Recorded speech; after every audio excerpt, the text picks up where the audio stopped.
પોડકાસ્ટના બીજા એપિસોડમાં આપણી સાથે છે જે લોકોની સવાર કહેવાય સુંદર સવાર કરે છે અને જે લોકો સાથે પ્રેન્ક કરે છે અને લોકોને એક રમૂજ પૂરું પાડે છે એવા છે આપણી સાથે આરજે વિનોદ. આજે આપણે એમની સાથે વાતો કરવાની છે અને એમની જે જર્ની છે તેમના વિશે જાણીશું. પહેલા તો BS9 TV ન્યૂઝ વતી હું આપનું સ્વાગત કરું છું. ફર્સ્ટ ઓફ ઓલ હું તમને પૂછવા માંગીશ કે જે તમે આરજેની જર્ની છે અને જે તમે પ્રેન્ક કરો છો એની ક્યારથી શરૂઆત કરી? સ્પેશિયલી પહેલા તો થેન્ક યુ BS9 જે TV ન્યૂઝ ચેનલ છે. આમ તો તમે લોકોએ એક પેલું એક નવું જ છિલ્લો છે એ ચાતર્યો છે, કારણ કે અત્યારે ડિજિટલ મીડિયા છે એ ખૂબ પ્રચલિત છે અને હવે તો મોબાઈલની સ્ક્રીન ઉપર એટલે BS9 જે TV ન્યૂઝ ચેનલ છે ઇઝીલી આપણે જોઈ શકીએ. અને પોડકાસ્ટ સેગમેન્ટની અંદર જે મને ઇન્વાઇટ કર્યો માટે આપનો ખૂબ ખૂબ આભાર. બાકી રેડિયોની જર્નીની વાત કરીએ તો એક મોટી કહાની, એની પાછળની એક મોટી વાત, એક વાર્તા છે. કારણ કે હું જ્યારે નાનો હતો ત્યારે મોસાળની અંદર જન્મ, લગભગ આપણે ત્યાં સૌરાષ્ટ્રમાં તો એવું હોય કે જ્યારે બાળક હોય એનો જન્મ મોસાળની અંદર થાય, તો મારો બસ એ જ પરંપરા મુજબ મોસાળની અંદર જન્મ થયો અને થોડા વર્ષો ત્યાં બાળપણ છે એ મોસાળની અંદર વીત્યું. એટલે મારા નાના નાની છે ને એ ત્યારના સમયની અંદર જે ગવર્મેન્ટ ઓલ ઇન્ડિયા રેડિયો હોય ને ત્યારે મહાભારત ને રામાયણ ને એ ઓડિયો ફોર્મેટમાં રેડિયોમાં પ્રસારિત થતા, તો હું એ સાંભળતો અને ત્યારે મારા નાનાને હું કહેતો, ત્યારે હું પ્રાથમિકમાં ભણતો, મેં કીધું હું એક દિવસ આવી રીતે રેડિયોમાં બોલીશ. એટલે ત્યારથી અમે શોખ હતો કે ના આપણે આ રેડિયો માધ્યમ જોઈન કરવું છે. અને પછી તો ઘણા બધા લોકોનો જે માર્ગદર્શન મળ્યું. હું હોસ્ટેલમાં ભણતો, કચ્છી ભાનુશાલી હોસ્ટેલ જામનગર, અને ત્યાં એકાદ વખત અમારા જે ગૃહપતિ હતા એમના કોઈ રિલેટિવ હતા એ રાજકોટના એક ન્યૂઝપેપરની અંદર કામ કરતા, તો એમણે કહ્યું કે આવા બધા માધ્યમોની અંદર જવું હોય તો જર્નાલિઝમ કરવું પડે. એટલે પછી જર્નાલિઝમ કર્યું અને જર્નાલિઝમ કરતા કરતા કેમ્પસ ઇન્ટરવ્યુમાં 92.7 બિગ FM રેડિયોમાં જોબ મળી ગઈ. એટલે આવી રીતે આમ નાનપણથી જે એક ડ્રીમ હતું એને એ ડ્રીમ છે એ પૂરું થયું. એમ અત્યારે જોઈએ કે લોકો રેડિયો બહુ ઓછો સાંભળે છે, ત્યારે રિસ્પોન્સ કેવો મળે છે લોકોનો? નહીં, કેવું હતું, એક ફોર્મેટ છે. પહેલા શું હતું કે લોકો ઘરે બેઠા બેઠા રેડિયો સેટ હોય એમાં રેડિયો સાંભળતા, પછી મોબાઈલની અંદર રેડિયો આવવાના શરૂ થયા. હવે આપણા રાજકોટની અંદર તમે જુઓ ને તો આજથી 15 વર્ષ પહેલા જે વ્હીકલ્સ હતા ને એની સંખ્યા મર્યાદિત હતી. અત્યારે વ્હીકલ્સની સંખ્યા પુષ્કળ છે. એટલે હવે લોકો ડ્રાઈવ કરતી વખતે, ટ્રાવેલિંગ કરતી વખતે રેડિયો સાંભળતા હોય છે. એટલે કેવું થાય કે માધ્યમો ફર્યા. એક સમય રેડિયો સેટમાં સાંભળતા, પછી મોબાઈલમાં રેડિયો સાંભળવા લાગ્યા, પછી હવે કારમાં ને એવી રીતે ડ્રાઈવ કરતા કરતા, એટલે રેડિયો સાંભળવા વાળા લોકોનો વર્ગ હજી પણ બહોળો વર્ગ જ છે. લોકો સાંભળે જ છે રેડિયો, અને રેડિયો પરની જે ઇન્ફોર્મેશન છે એ ડાયરેક્ટ લોકો સુધી પહોંચે છે અને લોકો એને ફોલો પણ કરે છે. એટલે એવું નથી કે, પણ સમયની સાથે કદાચ અપ્સ એન્ડ ડાઉન્સ એટલે કે ઉપર નીચે થતું હોય, પણ હજી પણ રેડિયો સાંભળવાવાળા વર્ગ છે. અમને લોકો રેડિયો પર સાંભળતા એટલે અમારી સાથે ચર્ચા પણ કરે કે આજે તમારું આ કન્ટેન્ટ સાંભળ્યું, આ વાત સાંભળી. એટલે શું છે કે હજી પણ રેડિયો લોકો બહુ મોટી સંખ્યામાં સાંભળતા હોય છે. ખાસ આરજે વિનોદ કરતા પણ જે મામુ છે એને લોકો વધારે ઓળખે છે. શું કહેશો તેના વિશે? એક છે ને પેલું કેવું હોય કે એક તમારી છે ને આઈડેન્ટિટી ક્રિએટ થાય. અને રેડિયોમાં જ્યારે મેં જોબ શરૂ કરીને એટલે થોડા સમય આમ વિચાર હતો મને કે એવું શું કરીએ કે જે લોકો છે ને આપણને ઓળખતા થાય, આપણી એક આઈડેન્ટિટી ક્રિએટ થાય. એટલે ત્યારે અમે લોકો, હું હોસ્ટેલમાં હતો ને ત્યારે અમે લોકો શું કરતા, ત્યાં છે ને ટેલિફોન, જૂના ટેલિફોન હતા. એટલે હોસ્ટેલની અંદર બધા છોકરા તો સરખા ન હોય, બોયઝ હોસ્ટેલમાં તો કચ્છી ભાનુશાલી, એટલે છે ને પેલું રિંગ વાળો ડબ્બો હતો, ટ્રીન કરી નંબર લગાડવાના. પછી તો છે ને ત્યાં એક બોક્સ બનાવેલું હોય તો એ કવર કરી નાખતા, લોક લગાડી લેતા એટલે લાગે નહીં. પણ પેલું કટ કરવાનું, રિસીવ કરવાનું બટન પેલું હોય રિસીવર, એ તો ખુલ્લું હોય. તો એક દિવસ છે ને ઊભો હતો એટલે મેં બટન આમ કટ કરવાનું રેન્ડમ કર્યું, તો કોઈને ફોન લાગી ગયો. એટલે મેં તો આ શું થયું, એટલે ફરી ટ્રાય કરી તો ફરી કોઈને ફોન લાગ્યો. પછી ખ્યાલ આવ્યું કે તમે કટ કરીને 10 લગાડો તો 0 લાગે, એક વાર દબાવો ને તો 1 લાગે. એમ કરીને તમારે છે ને યાદ રાખવું પડે. તો મારા નંબર હતા 0231 આઈ થિંક, કચ્છના કોડ. એટલે એવી રીતે હું મારા મામાના ઘરે કોલ લગાડતો અને પછી મારા મામા એને ફોન લાગી જાય એટલે એવી રીતે વાત કરતો. પછી છે ને આવી રીતે અમે રમૂજ કોલ કરતા, કોઈકને ફોન કરીને કહીએ કે તમારા પપ્પા છે ને આજે ઘરે નહીં આવે, આજે તમારા પપ્પા મિત્રો ભેગા બહાર જતો. એટલે પછી બાળક મમ્મી કે કોઈ અંકલ નો ફોન છે એવું કે છે પપ્પા ઘરે નહીં આવે, એ તો રમૂજ માટે ફોન કરતા.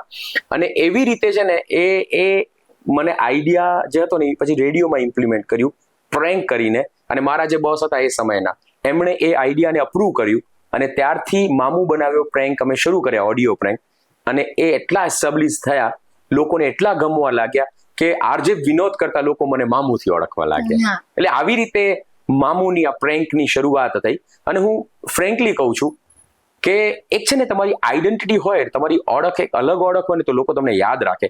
કદાચ હું ખાલી આરજે વિનોદ તરીકે એસ્ટાબ્લિશ થવાના પ્રયત્ન કરત, કદાચ કોઈ નવું ઇનોવેશન ન થયું હોત ને તો કદાચ આટલા લોકો મને ન ઓળખતા હોત. હજી પણ આજની ડેટ એવું છે કે આરજે વિનોદ કરતા લોકો મામુથી મને ઓળખે, મામુથી બોલાવે. મિત્ર વર્તુળમાં પણ બધા મામુ કહીને બોલાવે, મામુ આવ્યો, મામુ કેમ છો, બસ એવી રીતે. તમને લોકો આરજે વિનોદ કરતા જ્યારે મામુ કે ત્યારે તમને કેવું ફીલ થાય? મજા આવે, કારણ કે એક આપણી આઈડેન્ટિટી, એક અલગ આઈડેન્ટિટી ક્રિએટ થઈ છે, અને આપણા કામથી લોકો જ્યારે ઓળખે ને ત્યારે એની ખુશી કંઈક અલગ હોય. એટલે હવે તો મારો 3.5 વર્ષનો ટેણીયો છે ને, એ ઘણી વખત મારી મસ્તી કરતો હોય, મામુ બનાવ્યો, મામુ બનાવ્યો, એવું મારી સાથે મસ્તી કરે. પછી અમારા જે વિડીયો પ્રેન્ક શરૂ થાય એમાં એ ફસા એવું થાય ને, તો એ મારી સાથે મસ્તી કરતો હોય, એ ફસા. એટલે ઓબ્વિયસલી તમારા કામથી તમને લોકો ઓળખે તો એની ખુશી કંઈક ઓર હોય. જ્યારે તમે આવી રીતના પ્રેન્ક કરતા હોય ત્યારે ઘણા કિસ્સાઓ એવા પણ લોકો ડરી જાય, અને ત્યાર પછી એના રિએક્શન કેવા હોય? નો ડાઉટ, કારણ કે સામેવાળા વ્યક્તિને ખબર નથી. પણ જ્યારે અમારી આઈડેન્ટિટી રિવીલ કરીએ, પછી બધું કહીને, ત્યારે એને એટલી જ ખુશી થતી હોય, જેટલું એને જેટલું ડર ફીલ થયું હોય, ફિયર ફીલ થયું હોય ને, એટલી જ પછી એને ખુશી થતી હોય. પછી તો એને મજા આવે. પછી તો જે પ્રેન્ક પછીનો જે વાર્તાલાપ છે એ એટલો સુખદ હોય ને, આમ કે મજા આવી જાય. પણ થોડુંક કદાચ એવું થતું હોય વચ્ચે, પણ પેલું કે ને કે અંત ભલા તો સબ ભલા. ત્યારે જ્યારે તમે આ પ્રેન્ક નું સ્ટાર્ટ કર્યો કે ભાઈ કોઈને અચાનક કારમાં બેસાડી દે એમ, તો એવી રીતના એ જર્ની કેવી હતી કે લોકોને તમે કેવી રીતે કન્વિન્સ કરતા કે ભાઈ તમે અમારી ગાડીમાં બેસી જાઓ? અચાનક કોઈ વ્યક્તિને આપણે કહીએ ત્યારે કેવા રિએક્શન? એટલે આમાં શું હતું, ઓડિયો પ્રેન્ક તો અમે લોકો કરતા, હું કરતો ઓડિયો પ્રેન્ક. એટલે ઓડિયો પ્રેન્કમાં એવું હતું કે કોઈને પણ રેન્ડમ એક્ઝામ્પલ, તમે કોઈના નંબર આપ્યા, એની ડિટેલ્સ બધી તમે મને આપી દીધી, પછી હું એ વ્યક્તિને કોલ કરું, પછી એ વ્યક્તિને કોલ પર એની સાથે મસ્તી થાય, પછી આઈડેન્ટિટી રિવીલ કરવાની મારી, અને પછી તમે નંબર આપ્યા છે તો હું તમારી આઈડેન્ટિટી કહું કે આમણે તમારે નંબર આપ્યા છે પ્રેન્ક કરવા. હવે આ જે છે ને વિડીયો પ્રેન્ક છે ને, કાર પ્રેન્ક, એ કેવું છે કે કોઈનું તમે નામ સજેસ્ટ ના કરી શકો, કારણ કે એ વ્યક્તિ તો ત્યાં આપણે એને પહોંચાડવી કેમ. એટલે રેન્ડમ લોકોને, અત્યારે એક્ઝામ્પલ, અમે જામનગર રોડ ઉપર ગયા તો કોઈને જામનગર જવું છે, કોઈને ધ્રોલ જવું છે, કોઈને પડદરી જવું છે, તો અમે ગાડી ત્યાં ધીમી કરીએ ને એટલે ત્યાં લોકો ઊભા જ હોય, જામનગર જવું છે, એટલે આપણને પૂછે, એટલે આપણે કહીએ ચાલો આવી જાઓ. પછી ભાવ માટે કેટલા પૈસા લેશો એના માટે વાર્તાલાપ થાય. પછી અમે, કારણ કે અમારે તો પ્રેન્ક જ કરવું હોય, પછી એને બેસાડીએ. એટલે કેવું થાય, કોઈને ઇન્વાઇટ કરવા નથી પડતા. કોઈ પણ જગ્યાએ એવું જંકશન હોય, કોઈ એવું સર્કલ હોય કે જ્યાંથી લોકોની અવર જવર હોય, એક શહેરથી બીજા શહેર માટે લોકો જતા હોય, ત્યાં અમે વ્હીકલ ઊભું રાખીએ ને એટલે લોકો સામેથી આવે. હવે એવું થાય છે કે હવે એટલા વિડીયોઝ વાયરલ થાય છે, મિલિયન્સ ઓફ વ્યૂઝ છે વિડીયોઝમાં, અમારી મામુ બનાવ્યો ગુજરાતી પ્રેન્ક કોલ ચેનલમાં. તો હવે એવું થાય છે કે કોઈ વ્યક્તિને ખબર ન હોય ને એ બેસવા જતી હોય ને તો પાછળથી કોઈ રાડ પડે કે આમાં ન બેસતા, તમારી અડી કાઢવાના છે. એટલે એવું થાય. એટલે હવે અમારે અલગ જે ડેસ્ટિનેશન, અલગ રસ્તાઓ કે અલગ જગ્યાઓ શોધવી પડે છે. અથવા તો પહેલા એવું હતું કે અમે ઘરેથી નીકળ્યા અને પહેલા જ પ્રયત્નમાં કોઈ વ્યક્તિ અમને મળી ગઈ હોય. હવે કેવું થાય, 2 કલાક નીકળે, 4 કલાક નીકળે, અમે ફરતા જ હોઈએ, કારણ કે એને ન ખબર હોય તો બીજા લોકો જાણ કરી દે. એટલે ક્યારેક આવું થતું હોય છે. પણ વ્યક્તિઓ કેવું છે કે હું એ પહેલા જયારે અમારું જામનગર રહેવાનું હતું તો હું જોબ રાજકોટ હતી, તો હું અઠવાડિયે ઘરે જતો તો કેવું થાય કે હું માધાપર ચોકડી ઉભો રહી જતો બેગ લઈને, એટલે કોઈ પણ વ્હીકલ આવે એમાં બેસી જવાનું. તો એવી રીતે બીજા પણ લોકો જે જતા હોય એટલે એ રાત જોતા હોય, કોઈ સારું વ્હીકલ મળે તો બેસી જઈએ, એટલે ઇઝીલી મળી જાય, વાંધો નથી આવતો. જયારે તમે પ્રેન્ક કરો છો ત્યારે આમાં અદ્ભુત કેસ હોય કે ભાઈ કોઈ બી ગયા હોય તો પછી એ તમને આમ બ્લેમ કરે કે તમે આવું કર્યું, પછી તમે રિવીલ કરો કે હું આ છું, તો એવો કઈ ભયાનક કિસ્સો ખરા? ના, એવું અત્યાર સુધી કઈ નથી બન્યું. કારણ કે આપણે છે ને ટ્રાય એવી રીતે કરીએ છીએ કે એમ કોઈ એક્સ્ટ્રીમ લેવલ સુધી ના પહોંચી જાય, આમ રમૂજ માહોલ હોય. પણ ક્યારેક એવું બને કે કોઈ વ્યક્તિને આમ થોડું કદાચ સ્ટ્રેસ જેવું ફીલ થયું હોય, પછી આપણે ત્યારે આઈડેન્ટિટી રિવીલ કરી નાખીએ. અને પ્રેન્ક બન્યા પછી, એને આઈડેન્ટિટી રિવીલ કર્યા પછી એક વખત અમે પરમિશન લઈએ એની કે તમારું પ્રેન્ક બન્યું છે, આ બન્યું એના માટે સોરી, આ મજાક મસ્તી હતી, જો તમે કહેતા હો તો મૂકીએ, તમે ના પાડો તો ન મૂકીએ. અમારી પાસે એવા ઘણા બધા વિડીયોઝ છે, એમણે ના પાડ્યું, ન મૂકતો તમે ન મૂકીએ. કારણ કે સામેવાળાની પરમિશન છે ને એ મેટર કરે છે.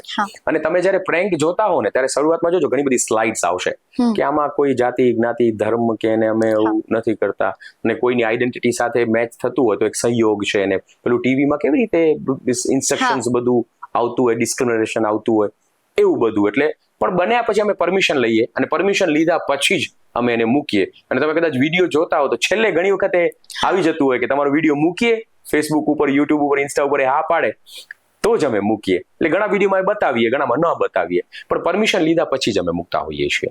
એટલે એની પણ રજામંદી હોય, અમારી રજામંદી હોય. ખાસ તમે તો બધાને મામું બનાવો છો, પણ તમને કોઈ મામું બનાવ્યો? અઘરો સવાલ કર્યો તમે. આમ એટલું આમ હાર્ડકોર આમ કહી શકાય ને, આમ એ લેવલ સુધી કોઈએ નથી બનાવ્યું, પણ ક્યારેક મિત્રો કદાચ કોઈ મજાક મસ્તી કરતા હોય, એ ટીખળ કરતા હોય એવું થયું. પણ કારણ કે હવે કેવું થાય કે ઓડિયો જ્યારે હું કરતો ને ત્યારે ઓડિયોમાં જ મેં 2000 લોકોના મામું બનાવ્યા છે. હા, 2007 થી શરૂઆત કરી અને હજી સુધી એ ચાલે છે ઓડિયો.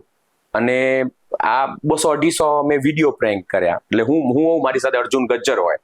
એટલે આ જ્યારે વિડીયો પ્રેન્કનું મેં વિચાર્યું ને ત્યારે ઘણા બધા બીજા લોકો પણ કરતા, તો કોઈ સિંગલ કરતું, તો મને એમ થયું કે એના કરતા 2 જણા ભેગા કરીએ તો એક ક્રિએટિવિટી આવે, એમાં કોમેડી વધારે જનરેટ થાય, ફન વધારે જનરેટ થાય. એટલે અર્જુનને કહ્યું, તો અર્જુન કે ના, હું આવીશ તારી સાથે. એટલે પછી અમે 2 ભેગા થઈને આ કર્યું, અને પછી આ ચાલતું ગયું, લોકોને ગમતું ગયું. એટલે નવા એપિસોડ છે એ એડ થતા ગયા.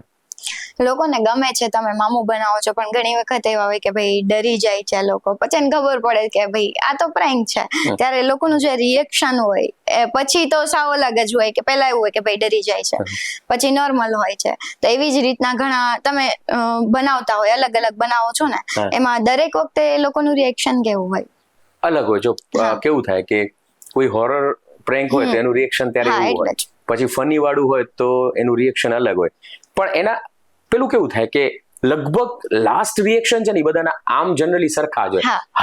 હાશકારો થયો કે આ મસ્તી હતી, આ કોઈ રિયાલિટી નહોતી. એટલે એ સુખદ આમ અનુભવ હોય પછી. પણ પછી તો એ પણ ખડખડાટ હસતા હોય. કેવું થાય કે જામનગર જવાનું હોય, એટલે રાજકોટથી અમે પ્રેન્કની શરૂઆત કરી, એટલે જનરલી કેવું થાય કે પડદરી સુધી કે ધ્રોલ સુધી પહોંચતા પ્રેન્ક પૂરું થઈ ગયો. પણ તમે જે પ્રેન્ક જોતા હો ને એ એકચ્યુઅલમાં પ્રેન્ક તો 1 કલાકનો કે 1.5 કલાકનો કે 70 મિનિટનો, 60 મિનિટનો કે 45 મિનિટનો હોય, પણ એને થોડું ઘણું કટ, કારણ કે આખા પ્રેન્કની અંદર કોમેડી ન હોય.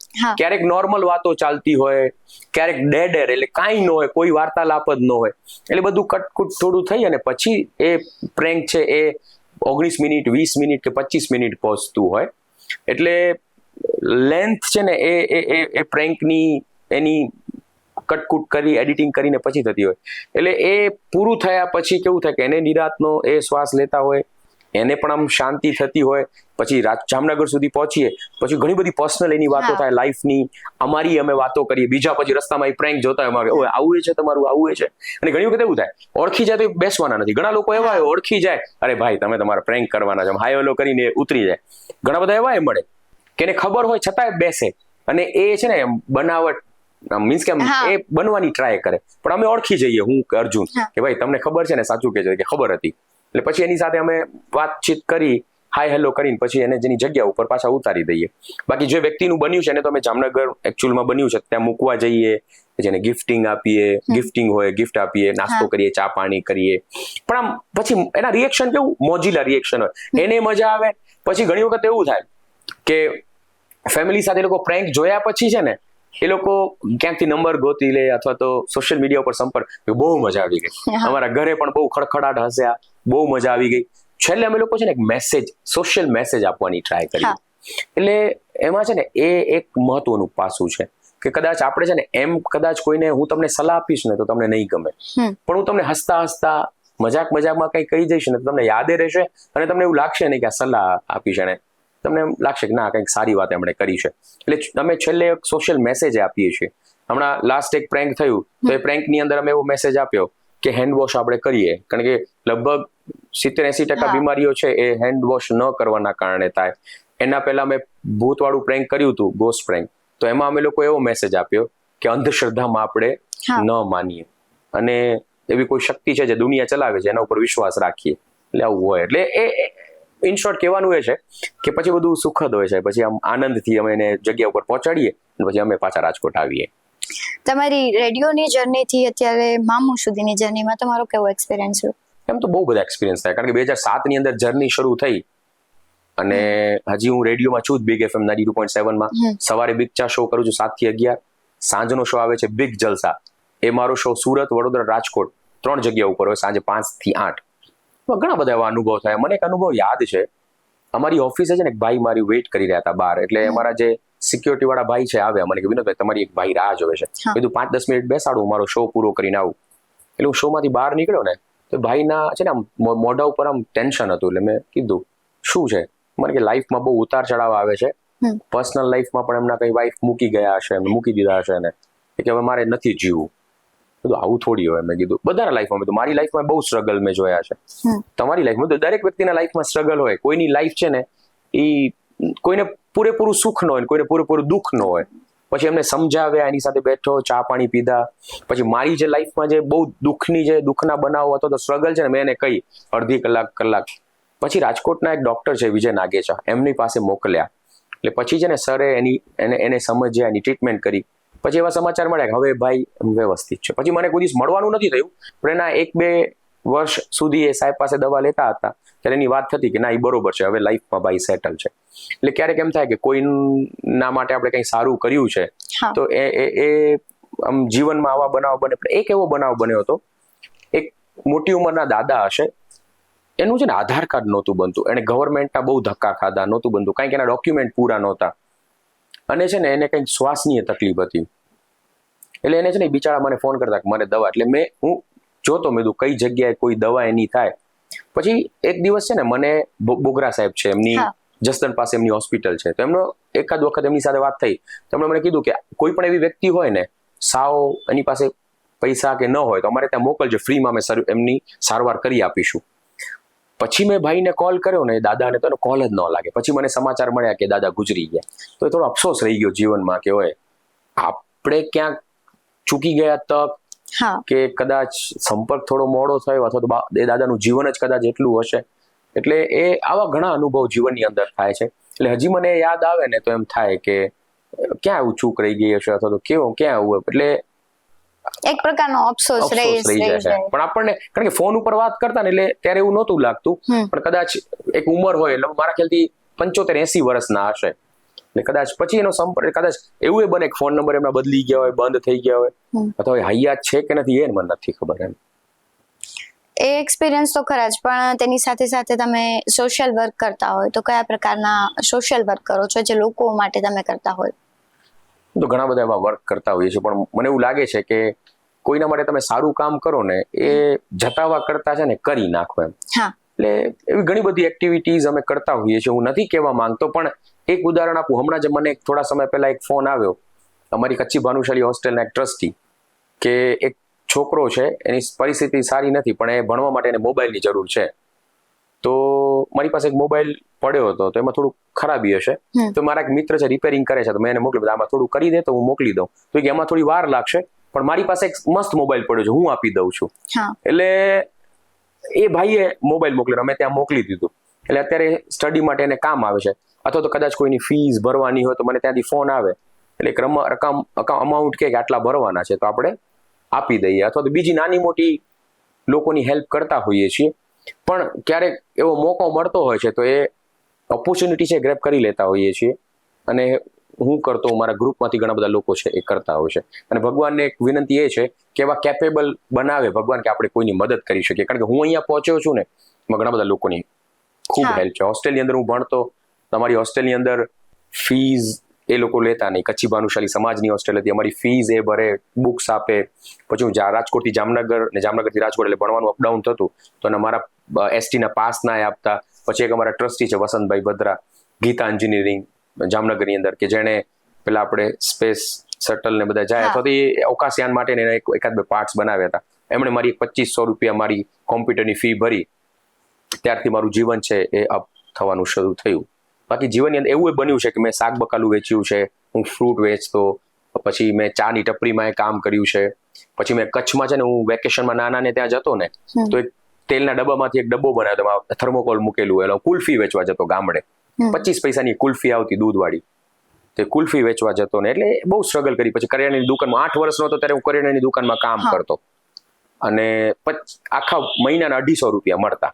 પણ એ 250 રૂપિયા કરતા છે ને, હું જયારે નલિયાની અંદર છે ને એક ચંદુ સિંધી કરીને એનું નામ, એમને ત્યાં હું નોકરી કરતો, એટલે વેકેશનમાં જ. એટલે બહાર છે ને બધું સામાન મૂકેલું હોય તો ગાયો ખાય નહીં, પશુ હોય ને બગાડે નહીં, એટલા માટે હું લાકડી લઈને બેઠો રહેતો, અથવા દુકાનમાં કઈ નાનું મોટું કામ હોય તો મને આપતા. પણ જયારે છૂટીએ ને ત્યારે એક દાડિયાનો પેકેટ આપે ને ચોકલેટ આપે, એટલે હું મારી બેન ખાતા. મહિને 250 રૂપિયા મારે ભણવામાં કામ આવે. એટલે એ સમય જોયેલો છે ને, એટલે કદાચ કોઈ દુઃખી હોય ને તો જોવાય નહીં. એટલે આપણી યથાશક્તિ મુજબ હું ટ્રાય કરું કે એને હું મદદ કરી શકું.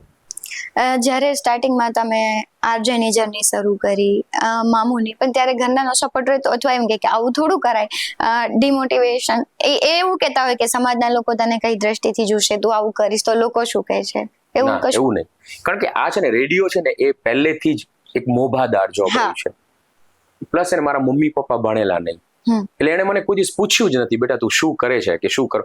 એને ખબર છે કે આ જે કરશે એ સારું કરશે. પપ્પા મને આમ કહેતા કે બેટા આપણું નામ ખરાબ ન થાય ને એવું કરવાનું, અને મમ્મીનું એવું કહેવાનું કે બેટા આપણે ખૂબ સ્ટ્રગલ કરી છે, તો એક છે ને આપણે એક એવા સ્ટેજ ઉપર પહોંચીએ કે આપણી જે આર્થિક જરૂરિયાતો છે ને પૂરી થાય. એટલે હું સાચું કહું ને, રેડિયો સુધી પહોંચ્યો ને ત્યાં સુધી મારા મમ્મી પપ્પાને ખબર જ નથી કે હું શું ભણું છું. એને ખબર હતી કે મારો દીકરો ભણે છે.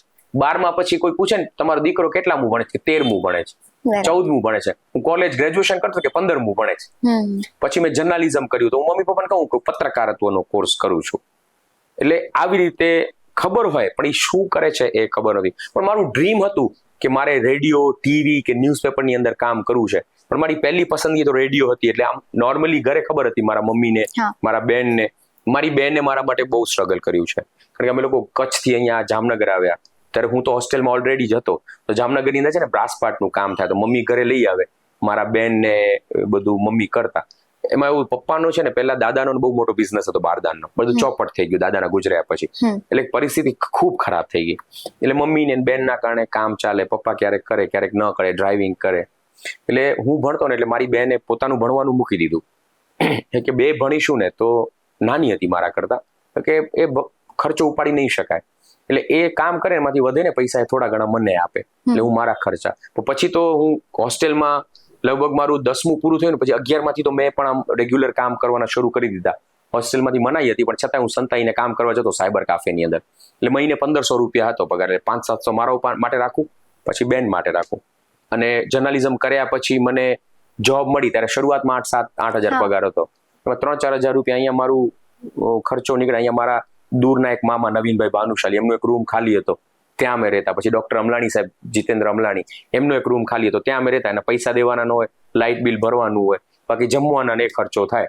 તો એ બધું ખર્ચો મારો કાઢીને પછી ઘરે મોકલતો, કારણ કે બેનના લગ્ન કરવાના બાકી હતા. એટલે થોડા ઘણા પૈસા ભેગા કર્યા. પછી અમારી કચ્છી ભાનુશાલી જ્ઞાતિના જે સમૂહ લગ્ન થાય એમાં બેનના લગ્ન કર્યા. પછી ધીમે ધીમે છે ને હું નોકરીની સાથે એન્કરિંગ કરવા લાગ્યો. એટલે એન્કરિંગમાં છે ને એ બધા ધીમે ધીમે પૈસા આવવા લાગ્યા. પછી બીજા સાઈડના વોઇસ ઓવર્સના કામ, એન્કરિંગના, પછી સ્ક્રિપ્ટિંગના. એટલે ધીમે ધીમે છે ને આર્થિક લેવલ છે ને અપ જવા લાગ્યું. પછી તો ભગવાનના આશીર્વાદ મળ્યા, અને હવે તો આમ કહેવાય ને આમ 4 પાંદડે થયા એમ. એ તો એવું જ હોય કે સામાન્ય વ્યક્તિમાંથી તમે સ્ટ્રગલ કરો એટલે તમે જે તમારું ડ્રીમ છે ત્યાં સુધી પહોંચવા માટે તમારે સ્ટ્રગલ કરવી જ પડે. લાસ્ટમાં તમે લોકોને શું સંદેશો આપવા માંગશો?